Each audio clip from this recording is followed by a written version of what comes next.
Lupa subscribe, like, dan share. Oke.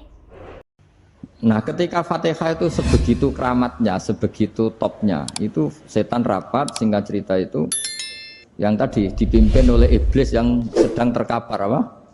Terus tali obatnya nggak ada, cuma dia shock karena ada surat yang turun yang melafatkan itu pasti selamat dari apa? Neraka. Nah ini gimana saran Anda? Terus sarannya adalah bikin orang-orang itu lupa, tidak baca Fatihah. Nah ini rapatnya iblis. Idzabu wajtahidu hatta tufilu qulubahum hatta la yaqulu hadis surah. Kala yuksiru qira'ataha wa la yakunu lahum ajrun wa thawabun bal yakunu lahum adzabun wa iqabun. Kemudian yang terakhir saya beri ijazah tentang Al-Fatihah ya, karena ini surat yang populer. Kalau saya ijazahi Quran 30 juz pasti sampean enggak hafal. Atau ijazah surat Baqarah, kalau mau Baqarah mau. Ijazah surat Baqarah mau 2 juz setengah. Mau Mas Asep? Ya Fatihah aja yang gampang ya. Nah, ya kulhu Fatihah ini paket ringan ini. Tapi pahalanya apa? Besar. Ini beda ya, artinya selama ini mungkin Anda baca tapi monoton ya. Tapi ini saya bacakan teks aslinya tentang istilahnya itu mazaya itu kelebihannya Fatihah. Saya baca Arabnya dulu, nanti ini terakhir ini ijazah tadi kan saran-saran umum tentang sosial. Ya, pokoknya jadikan kebaikan itu punya nilai sosial yang baik lah. Jadi nanti orang yang nggak amanah nggak laku, ya calon bupati, gubernur, presiden yang nggak amanah juga nggak laku. Begitu juga kiai yang tidak amanah juga nggak laku, suami yang nggak amanah juga nggak laku, istri yang nggak amanah juga. Sehingga kebaikan ini jadi nilai sosial yang dalam tanda kutip sudah keniscayaan. Yang diinginkan Allah itu seperti itu, bukan kebaikan yang dipaksakan karena kekuatan negara. Maksudnya kalau bisa kebaikan itu tidak usah dipaksakan. Memang sudah satu kebutuhan. Kayak cerita-cerita di negara maju itu, bahkan apapun jatuh itu nggak ada yang ngambil apa itu. Makanya gambarannya Mekah Medina kan gitu kan, barang jatuh nggak ada yang berani apa ngambil itu, saking sudah jadi sistem. Nah, sehingga banyak negara di Eropa itu yang sampai nggak punya tentara, nggak punya polisi karena kebaikan sudah. Nah kita kan masih capek, polisinya aja capek, apalagi masyarakatnya, karena ya kebaikan itu belum jadi nilai apa bersama. Nah kita selain ditopang negara, ada polisi, ada tentara, itu kita usahakan kebaikan itu jadi nilai apa bersama. Tadi wa'tamiru bainakum bima'ruf. Dan kita punya reputasi yang bagus dalam bab ini. Saya masih ingat kecil saya itu yang jilbaban hanya keluarga kiai. Sekarang rata-rata masyarakat itu jilbaban. Dulu yang sekolah SMP, SMA itu jilbaban kadang dulu malah dilarang ya, harus sama seperti itu seragamnya. Sekarang sudah boleh dan nyaman. Lama-lama yang dapat simpatik ya yang pakai pakaian model tertutup seperti itu. Lama-lama gamane cara wong golek mantu ya golek yang seperti itu daripada yang blodor. Lama-lama jadi nilai bersama. Ya ingin saya seperti itulah. Di terminal juga sama. Orang mau makan cari warung yang kelihatan ada ayat kursinya, pakai jilbab, atau paling enggak dia enggak mungkin lah nyuguhkan yang tiren atau yang haram. Kan ada garansi sosial, ada apa? Ada garansi apa? Sosial. Dengan penampilan yang soleh itu kan, masa iya nyuguhkan oplosan babi gitu misalnya itu. Jadi nilai sosial itu harus harus benar-benar jadi nilai. Sehingga negara biar enggak capek-capek. Polisi juga gak capek kan, karena tugasnya corong Jawa mau ngawat-ngawati tok, tapi sudah tidak perlu tegang karena kebaikan sudah jadi nilai apa bersama. Ya, ingat-ingat ya ayatnya tadi, wa'tamiru bainakum bima'ruf. Jadi kebaikan itu harus jadi nilai bersama. Iktimar itu menjadi urusan bersama. Makanya kalau kita rapat besar disebut apa? Muktamar. Muktamar itu urusan bersama. Tadi imamnya sholat juga menopang Gojek karena nggak lama-lama nopang Grab, nopang Kernet, nopang penjaga Indomaret, penjaga bensin, pom bensin. Nah dia hanya punya waktu 5 menit terus imamnya baca Baqarah kan.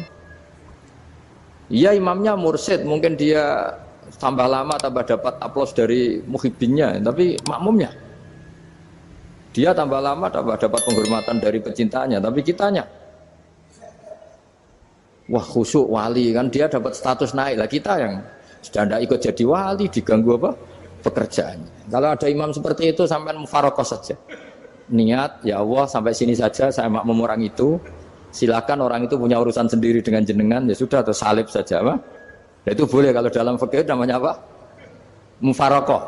Mufarokoh itu niat, tapi kamu jangan langsung selonong mufarokoh, niat dulu pamit sama Allah bahwa sekarang mau mufarokoh. Ya, tapi ya jadi sholat yang aneh kan, imamnya masih rukuk, kamu terus sujud, terus apa-apa selesai ya. Mungkin dalam pandangan itu orang lain ini maksudnya makmum gimana ini kok begini. Tapi sudahlah, Allah Maha tahu. Insya Allah dimaklumi. Ya saya baca tentang Fatihah ya, karena sampean pasti sering baca Fatihah. Supaya apa? Sekaligus jadi jimat lah gitu. Jadi kalau kamu sering di jalan-jalan yang mungkin sepi, atau mungkin kan tidak semua teman Grab itu nasibnya bagus yang di Semarang Jogja.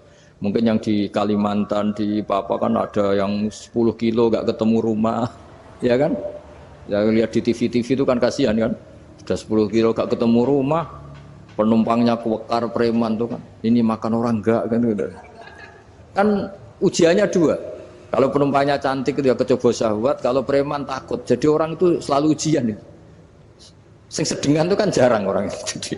Jadi kalau penumpangnya perempuan cantik ujiannya itu syahwat, kalau preman ujiannya ketakutan. Kalau orang yang lemah bawa uang ujiannya kamu ingin garong. Jadi hidup itu memang semuanya ujian. Liyabluwakum ayyukum ahsanu amala. Makanya saya sering ditanya oleh teman-teman, Gus, nah ujiannya kenal wong wedok elek piye? Sama. Kenal wong ayu ujiannya syahwat, kenal wong elek ujiannya ngenyek, itu sama-sama dosa. Syahwat ya dosa, ngenyek juga dosa. Wah elek keriting untune metu ya dosa, ngomong gitu. Kadang-kadang orang berpikir enak kancanan wong elek gak dosa. Kata siapa? Kancanan wong elek itu ya dosa, karena bawaannya ngenyek. Ngenyek itu menyepelekan itu. Makanya saya itu ya nggak mau berteman sampean. Nanti kan bawaannya ngenyek atau seneng ya tidak tahu. Ya sudah, ada takdir saja, kalau ketemu ya tak ulang ngaji gitu. Tapi ini ngaji terakhir, setelah ini ngaji biasa aja, tidak usah resmi gini. Ngaji kok resmi aneh. Pokoknya nanti suatu saat kalau pandemi sudah berlalu saya akan ngaji Rebone, lalu ini ngaji. Ini ngaji yang kurang bagus karena ngatur kiai kurang berkah ini. Nanti tapi ya lumayan lah, masih mau ngaji. Ngaji kok tanggal ini jam ini. Sekarang suatu saat kamu tak panggil, Mas Wahyu datang ke sini jam ini, tidak mesti bisa. Mungkin pas ada acara apa, oh, maaf ke sini pas ngecek, pas apa. Gitu. Jadi ya sudah, tapi tak maafkan, enggak apa-apa. Takdir ya. Tak bacakan supaya sampean tahu keramatnya Bismillah. Nah sebelum saya bacakan Bismillah Fatihah, tak beritahu tentang ilmu tafsirnya, karena ini penting sekali. Fatihah itu dawuhnya Allah, tentu itu dawuhnya Allah. Saya ulang lagi, itu kalam Allah. Tapi yang sudah diberikan kesampaian ke kita semua, sehingga seakan-akan itu menjadi dawuhnya kita ke Allah. Jangan salah loh ya, Fatihah itu dawuh Allah, tapi sudah diberikan ke kita, sehingga posisi kita itu yang punya itu. Nah kenapa ini perlu dijelaskan? Karena nanti ada kalimat iyyaka na'budu wa iyyaka nasta'in. Kalau itu masih kalam Allah, berarti Allah ngomong ke kamu, ngendikan ke kamu, kepadamu aku menyembah. Masa Allah menyembah kamu? Nah sehingga ilmu tafsir itu menyelesaikan itu dulu ya. Saya ulang lagi ya, sebelum sampean sering baca Fatihah, aku yakin ya sering baca, tapi barokahnya tidak paham itu tidak pernah janggal. Enggak paham itu ya penting supaya tidak iskal, tidak janggal. Sebetulnya di kalimat itu ada yang janggal. Kalau Fatihah itu kalimatnya Allah atau kalam Allah, bagaimana dengan kata-kata iyyaka na'budu? Masa Allah ngendikan ke kita, kepadamu kami menyembah. Masa Allah menyembah kita?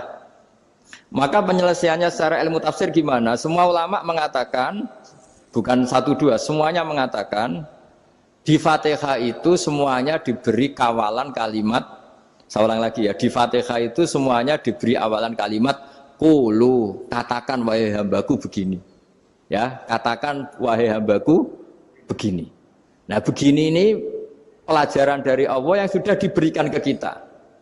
Terus kita mengatakan bismillahirrahmanirrahim, alhamdulillahirabbil Termasuk kita mengatakan iyyaka na'budu wa iyyaka nasta'in. Jangan bayangkan Allah ngendikan ke kita. Kalau Allah ngendikan kita berarti gini, hei wahyu ihdinas siratal mustaqim, tunjukkan saya jalan yang benar. Nah nanti kamu terus, ya Allah, Anda aja minta tolong saya minta tolong siapa kan? Jadi panjang kan? Ya, saya ulang lagi ya. Jadi itu di Ulumul Quran diterangkan gimana? Sebelum baca Fatihah, ya. Fatihah itu kalamullah, ngendikane Allah, tapi yang sudah diajarkan ke kita dan sudah milik kita. Sehingga kalimat itu menjadi milik kita. Tapi ya kalamullah, tetap kalamullah, tapi sudah menjadi milik kita. Udah paham ya? Ya pinter nah. Ya, karena kalau tanpa penjelasan seperti ini Anda akan iskal. Bagaimana Allah, iskal itu janggal, bagaimana Allah mengatakan iya karena butuh. Kan jadi aneh kan? Ya, jadi tak jelaskan secara ilmiah ya. Jadi kata ulama-ulama tafsir, ayat-ayat Quran seperti ini sebetulnya dimulai dari qulu apa? Meskipun enggak dilafatkan. Itu kan sama dengan qul huwallahu ahad Muhammad. Katakan kalau Tuhan itu satu. Ya namanya Quran itu kan kalam Allah, membina nabinya, membina umatnya. Makanya dikatakan atau enggak, di sini tersembunyi kata qulu, katakan. Ya. Jadi ya ibarat apa itu? Kamu ngajari anak kamu lah. Panggil jenengan bapak kula. Itu maksudnya anak itu, kalimat itu kalimat kamu, tapi kamu ajarkan ke anak kamu. Terus anak kamu bilang, Pak jenengan bapak kulo. Nah, ketika kamu mengatakan jenengan, bukan kamu mengatakan jenengan anakku, berarti anakmu itu bapakmu, kan lucu kan? Anak kamu ajari jenengan bapak kulo. Kamu, engkau, bapak saya. Terus anak kamu mengulang, jenengan atau kamu bapak saya.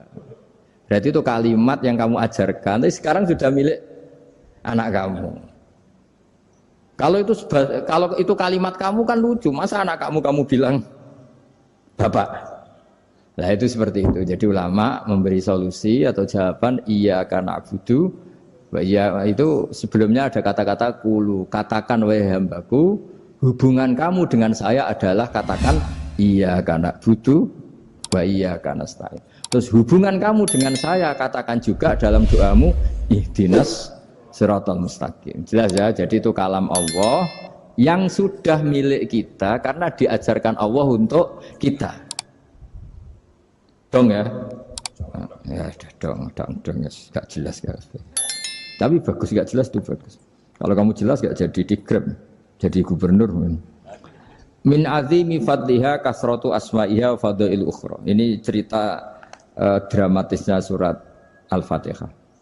Qala Abu Hurairah radhiyallahu anhu inna iblisa ranna khina unsitat Al-Fatihah. Jadi iblis itu begitu kesakitan. Ini kitab Abu Abul Farad karangannya Sayyid Muhammad Alawi, juga kutipan dari beberapa kitab. Yang jelas beliau sendiri juga ngutip dari beberapa riwayat di beberapa hadis. Halaman 1, 2, 3. Ketika Fatihah turun itu iblis kesakitan. Kayak orang sakit gigi lah, tersiksa sisanya karena turunnya surat apa? Al-Fatihah. Artinya kalau Anda baca Fatihah dijiwai, maka Anda melemahkan setan, melemahkan iblis.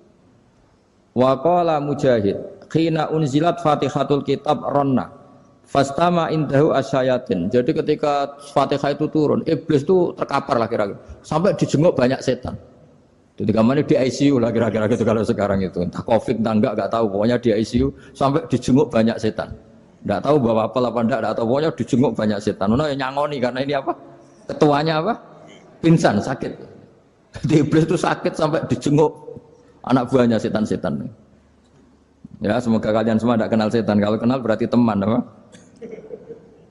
Wa qalu misla dzalik. Wa qala lahum laisa mimma taquluna syai'un walakin unzilat suratun laisa ajru qailiha illa an harrama alaihi nar jahannam. Saya ini bukan sakit fisik kata iblis. Kamu tidak usah jenguk saya, datangkan dokter terbaik, tidak usah. Saya ini tidak sakit fisik.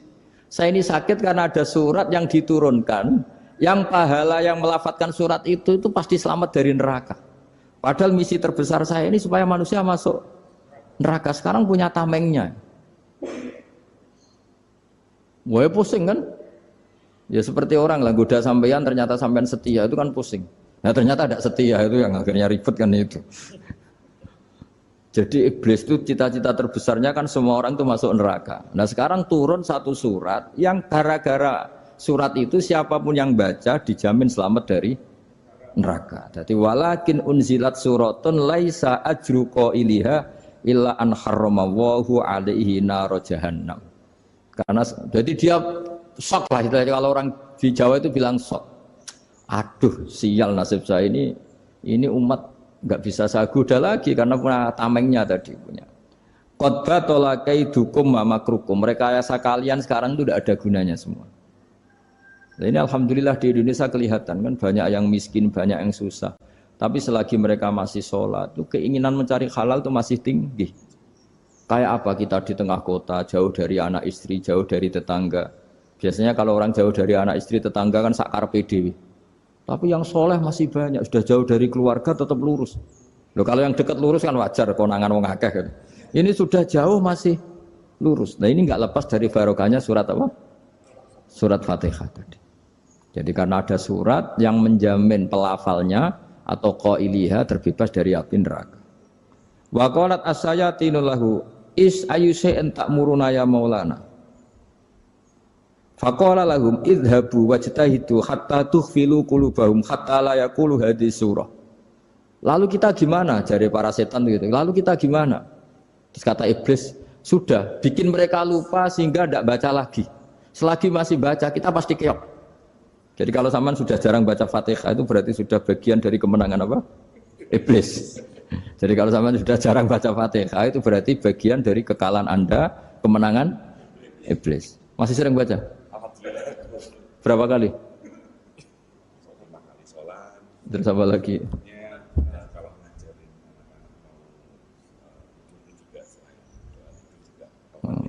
Kok 5 kali tok itu? Berarti pas salat fardu tok itu. Enggak 5 kali itu mendingan itu 17. Kamu itu ngitungnya jangan 5 ini. 5 waktu itu berarti lumayan kan? Berapa? 17 ya? Iya. 17 ya? Ya. 17, tapi kalau makmum tuh sering separuh kan, apalagi makmum tarawih. Ya kan? Makmum tarawih itu bacanya Fatihah ada yang sempurna enggak ya? Ya enggak lah. Baru alhamdulillah rabbil alamin ruko ikut ruko ini gitu. Makmum kan yang tarawih lah, Mas. Kalau tarawih jarang sempurna ya. Fatihahnya itu. Kan imam sudah ruko. Kamu bacanya Fatihah sampai mana tuh? Baru setengah ya. Ya paling pas tarawih aja kan enggak sempurna ya. Apalagi kalau imamnya sing kilat tuh waduh malah. Nah, ketika Fatihah itu sebegitu keramatnya, sebegitu topnya, itu setan rapat singkat cerita itu yang tadi dipimpin oleh iblis yang sedang terkapar apa? Terus tali obatnya enggak ada, cuma dia shock karena ada surat yang turun yang melafatkan itu pasti selamat dari apa? Neraka. Nah ini gimana saran Anda? Sarannya adalah bikin orang-orang itu lupa, tidak baca Fatihah. Nah ini rapatnya iblis. Idhabu wajtahidu hatta tufilu qulubahum hatta la yaqulu hadhihi surah. Kala yuksiru qira'ataha wa la yakunu lahum ajrun wa thawabun bal yakunu lahum adzabun wa iqabun.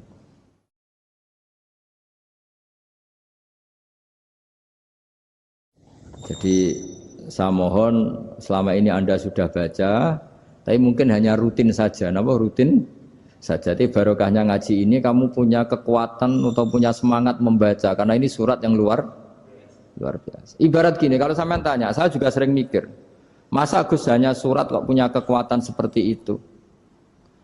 Di dunia ini kata Allah, mulai Nabi Adam sampai kiamat, nggak ada yang bisa menandingi kekuatan kalimah. Kalimah itu kata-kata, nggak ada yang bisa menandingi kata-kata. Misalnya Anda nge-grab, berangkat istri cuek, berangkat cuek. Itu beda dengan ketika meskipun satu kalimat, wes Pak, muga-muga dilindungi pangeran, mungkin jenengan selamat. Itu menjadi teduh dan semangatnya luar biasa karena kayak mendapat support.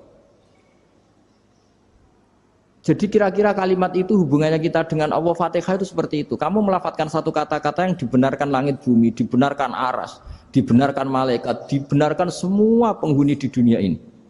Sehingga itu efeknya luar biasa. Itu seperti gini ya, kamu cerai sama istri, terus nikah lagi katut babon. 10 tahun anak kamu dididik, ibunya benci kamu. Dan memang Anda layak dibenci. Dididik. Dan sampai nggak pernah manggil kamu Pak. Suatu saat, kamu tentu rindu kan, ingin dipanggil bapak oleh anak kamu. Suatu saat anak ini manggil kamu Pak E. Wah itu senengnya bukan main, hanya sebuah kata-kata. Makanya kadang-kadang orang itu tanya sama kiai, ijazah lafadz ini gunanya apa sih? Itu ijazah-ijazah itu untaian kata-kata, yang kata-kata ini dibenarkan langit dan bumi dan aras dan para malaikat, sehingga efeknya itu luar. Nah ibarat seperti itulah, kamu melafadzkan Fatihah itu melafadzkan kata-kata yang dibenarkan Allah dan Rasul dan semua malaikat, semua penghuni langit. Maka ini efeknya pasti luar. Nah di sini lah orang-orang dulu itu tahu keramatnya itu, sehingga ketika melawan Belanda, melawan Jepang dulu itu kalimat-kalimat itu menjadi mantra yang luar biasa. Doa lah, doa yang luar biasa. Tapi di era modern karena orang sudah tidak ngerti itu, dianggap itu mantra, jimat, khurafat, bid'ah, waduh ribet meneh malah. Sebetulnya tidak seperti itu. Memang kata-kata ini kekuatannya luar biasa. Sama kesakitan hati kamu juga karena itu. Ngojek wangilan. Lha Pak di bojo kok kowe gagahe tok kere. Wah, iku seling terus mesti. Padahal kalimat itu kan tidak melukai secara fisik, tapi apa kerjanya sesuk saras-sarasen. Karena terus dengan pengadilan seperti itu kan ngapain kerja demi perempuan yang seperti ini. Lagi-lagi kata-kata ini luar. Nah bayangkan kalau kata-kata itu adalah kalimat yang diajarkan Allah lewat Rasulnya, lewat malaikat Jibril. Kayak apa kekuatannya itu? Nah kira-kira Fatihah itu gitu. Kalimat yang baik, kalimatan thayyibah diajarkan oleh Allah dan Rasul. Kayak apa kira-kira kekuatannya? Pasti luar biasa. Wong support yang dikatakan istri kita, anak kita aja luar biasa. Apalagi ini support yang diajarkan Allah dan Rasul. Ya makanya saya mohon kalau baca Fatihah, baca kalimat-kalimat thayyibah ketika sholat itu dijiwai. Ya misalnya Rabbana lakal hamdu mil'us samawati wa mil'ul ardi wa mil'u ma syi'ta min syai'im. Engkau zat yang layak dipuji dan pujian ini memenuhi langit dan bumi. Karena kita tahu nggak ada sejengkal di alam raya ini kecuali di situ ada rahmat Allah. Misalnya kamu bisa lewat sampai rumah saya, kamu mungkin anggap biasa saja. Coba kalau ngalami likuifaksi, tahu-tahu bumi ini ambles, bisa ngelewati yang likuifaksi itu luar. Tanyakan orang pernah ngalami likuifaksi di Sulawesi, itu melihat bumi bisa diinjak gak ambles itu, wah luar. Dan sama nggak ngalami itu sehingga lewat bumi ya biasa aja. Coba kalau ngalami seperti tidur, ya biasa aja. Coba kalau ada gempa, bahwa bumi tenang ini sudah nikmat yang luar biasa. Masa kamu ngakui nikmat nunggu digituin? Ya kan? Nah, makanya baca Fatihah dijiwai lah bahwa ini kalimat yang luar biasa. Nah, saya teruskan ya. Warwa Muslimun fi sahihihi an Ibnu Abbas radhiyallahu anhuma annahu qala bainama Jibril alaihi salam qaidun dan Nabi sami anaqidan min fawqih farafa'a ra'sahu faqala hadza babun minas sama futihal yawma lam yuftah qaddu ilal yaum fanazala minhu malakun faqala hadza malakun nazza ilal ardi walam yanzil qattu illal yauma fasallim waqal absyir binuraini qad uti tahuma lam yu'tahuma nabiyyun qablak Fatihatul kitab wa khawatimu suratil baqarah. Jadi suatu saat Jibril ini jagongan kira-kira gitu sama Rasulullah. Tahu-tahu langit itu gemuruh. Karena langit gemuruh kata Jibril terus semuanya ngangkat kepala ke langit. Ini pintu langit baru ini dibuka, yang sebelumnya tidak pernah dibuka seperti ini. Turunlah malaikat, yang malaikat ini pun malaikat spesial, yang enggak malaikat murahan lah kira-kira gitu, yang enggak pernah turun ke bumi kecuali juga saat itu.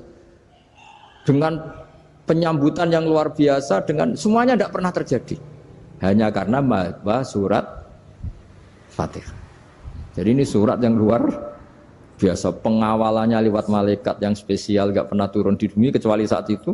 Penyambutannya juga enggak pernah seperti itu, baru seperti itu. Jadi semuanya itu spesial. Nah, kenapa ini spesial?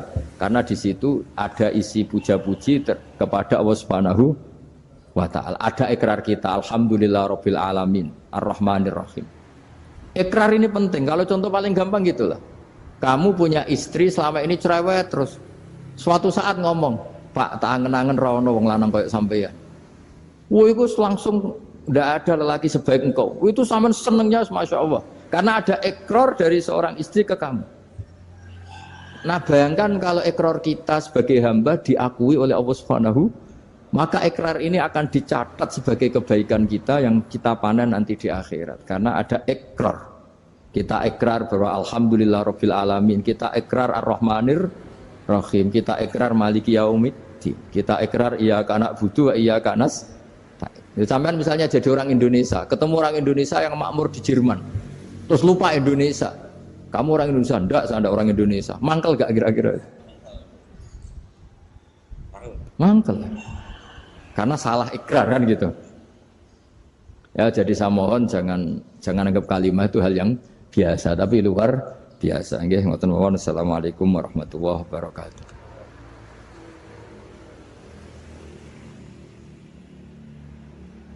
Saya berkali-kali kampanye di mana-mana lah, kampanye dan menganjurkan.